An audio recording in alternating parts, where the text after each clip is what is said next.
Alright guys, now let's see the next formula, that is 1 plus cot squared theta is equal to cosecant squared theta. This is much similar to basically this formula, that is 1 plus tan squared is equal to secant squared. Everything is same. I would like you guys to work it yourself and see separate cot and see how we can frame questions based on substitution differentiation. Right, separate cot, see what happens. So cot squared theta is given as cosecant squared theta minus 1, correct? Yes. Now what is cot theta only? I can write square root of cosecant squared theta minus 1, and I can write theta is what? Cot inverse of root of cosecant squared theta minus 1. Based on this, they can make a question which says y is equal to cot inverse of root of x squared minus 1. Alright, look at this. Now this guy and I can say this guy, they look much alike, right? There is tan inverse of root of x squared minus 1. This is cot inverse root of x squared minus 1. If it is tan outside, the connection between tan and secant is there, right? Similarly, there's a connection between cot and cosecant. So if this is the question, x becomes cosecant theta, and that's it. So if I substitute, what happens? Y is equal to what? It goes like cot inverse of root of cosecant squared theta minus 1, and I can see that cot inverse of root of, what is cosecant squared theta minus 1? That is cot squared theta. Cot squared theta. So what happens here? Cot inverse of root of cot, I can cancel these two guys, giving you what? Giving cot theta itself, and I can cancel this guys, theta is what you have. So if y is theta, how do you differentiate this?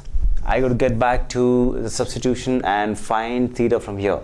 Theta would be cosecant inverse of x, and substitute here, see what you get. Let's take from here itself, I'll take this cosecant here, that is cosecant inverse of x is theta, correct? So if I use that, y is equal to cosecant inverse of x, differentiate this. dy by dx would be simply minus 1 by root of, or x into root of x squared minus 1. This is what the answer is, very simple. Okay, if not, if they don't give me a general formula, let's say y is equal to cot inverse of root of 1, or any function that is x. Instead of x, I have any function squared. As in terms of tan, there was a function squared minus 1 in the last video we understood. In this case, we have the same thing, but we have cot inverse outside. So what happens? Can I take this whole thing, the function, as x? I took it as cosecant theta. I'll take this function as cosecant theta. So let's say this function is, let's say, log x. So what happens? I'll take log of x is equal to cosecant theta, so that I get cosecant squared here. That's it. So what happens in my question? Cot inverse of, I can write cosecant theta whole squared minus 1. Right, so what is cosecant squared minus 1? It's cot. So it goes like cot inverse of root of cot squared theta. I can see, I can cancel this guy and this guy. I'll get what? Cot inverse of cot theta, and it's gone. I get y is equal to theta again. Now who's theta? Theta comes back from here.